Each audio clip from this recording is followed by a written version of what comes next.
play with something safe. That ain't me. Detroit, Dayton, what up? It is the 937 Soundcheck. It's me, your man, Kev Nash, in the building. Get in contact with me if you want your music played right here on Hot 1029, only local independent artists from the city.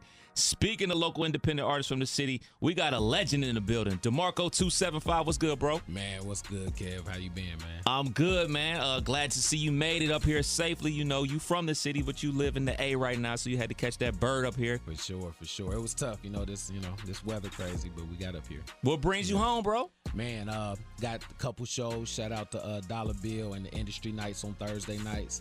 At Memories, had a show Thursday night, and then Friday evening, Napoleon's, and then down to Cincinnati. So really just on my promo run to get this Toxic Traits album out and get people really hip to it and really push it and make some noise out here. Absolutely, man. Let's rewind a little bit, man. Obviously, you know what I'm saying, you come from a group, but being a solo artist now and everything like that, I mean, you and your partner are still tight like right and everything like that, man. Absolutely. What can we expect from this latest solo project? Man, so this latest project, basically from the time I began doing this music thing, rapping, I came off of, I've always had the hard hip hop, background, boom bap, just putting the real hip hop together.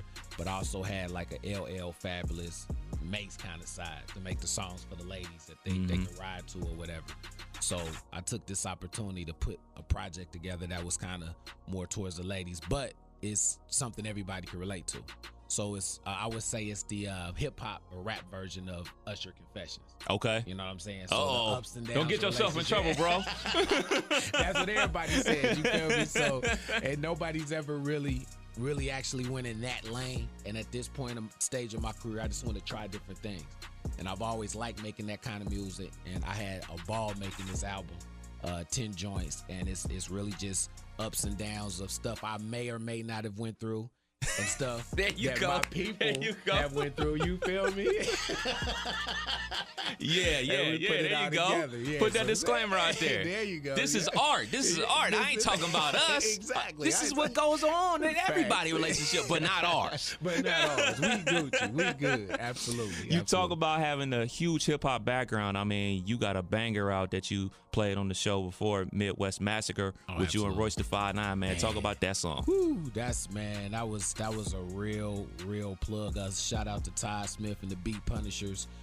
They connected the dots on that. Detroit, Dayton, got us in touch with each other, sent me over the verse and the beat, and said, "Hey man, you the one here in the city that can do this and make it make sense." And he sent it to me, and I just got busy, and I'm just glad I was able to do something with a legend up there. Absolutely, man. So when you sent me the song, you didn't tell me who was on it. Yeah. So I'm listening, and I was like, wait, that sound like that is. I was like, oh, are we doing it like that? I mean, no question about it. Royce is one of the dopest MCs out there. Absolutely. But there's no doubt about it that you held your own, more than held your own on there, man. So what type of looks have you been getting from making a connection with Royce? Man, a lot of people that might not have been tapped into me before, they really been like, whoa, this guy. And that's the thing I love about the art in general. It's like, no matter how long you do this, I've been doing it for a while, you always making new fans and impressing new people. So that's why I always try to keep my pen top tier, all the way through, because you never know who listening. And that song gave me a whole new audience. Yeah, you know what I'm saying? So I'm feeling it. That's what's up. Got more with DeMarco 275 right around the corner. It is the 937 Soundcheck. Testing. May I have your attention, please? Calling all independent artists from Dayton and surrounding areas. Your music can be heard on Hot 1029. It's the 937 Soundcheck. Hosted by Kev Nash. Every Sunday night at 7 p.m. Yeah, that's right. Every Sunday night, it's all about the local artists from right here in the 937. You want your music played on Hot 1029? Just slide in my DMs at 1Kev Nash or submit your clean MP3 music file at hot1029.com. It's the 937 Soundcheck. Hosted by Kev Nash. Every Sunday night at 7 p.m. Only on Dayton's hottest music. Hot 1029.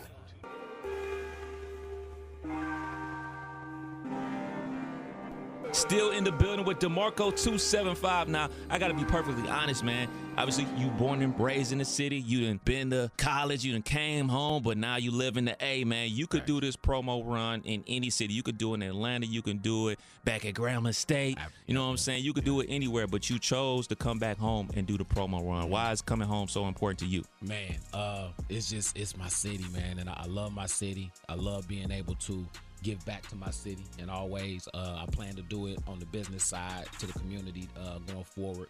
But from the hip hop side, man, I started here.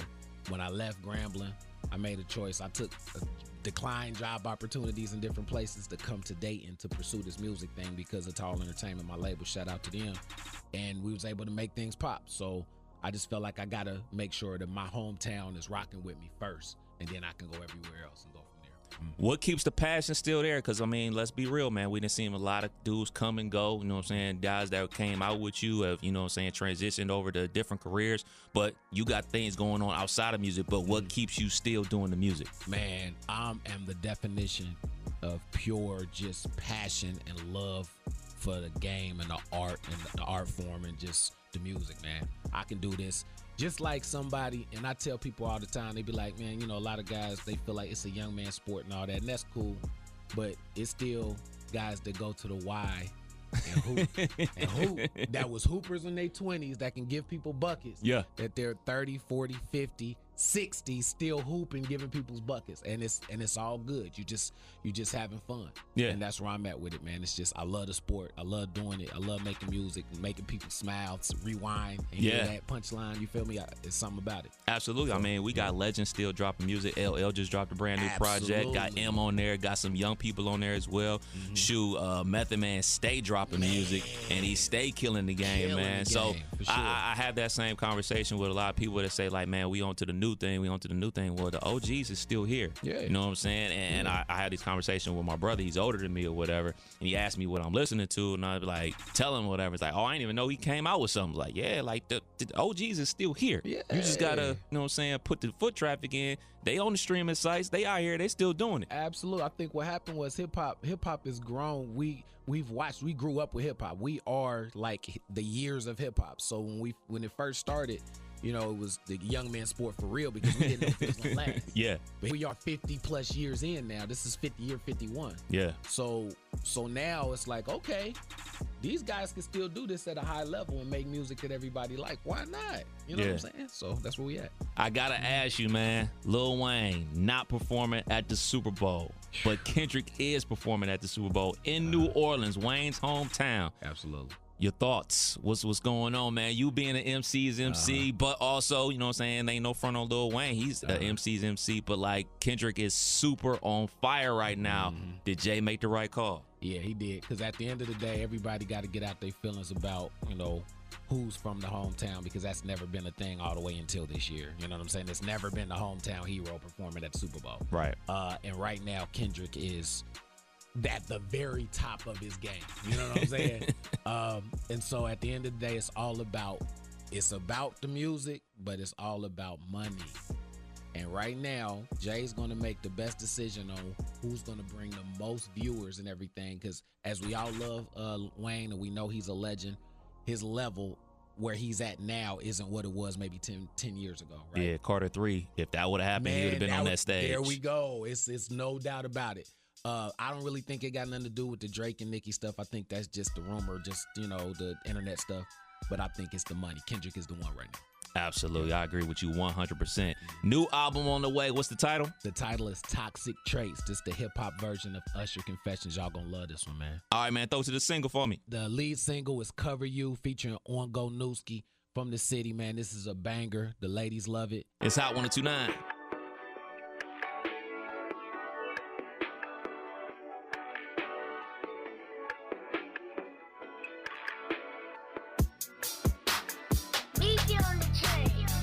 You can do it on your own, huh? There's no doubt, and I applaud you for the effort. Hold it down. Ain't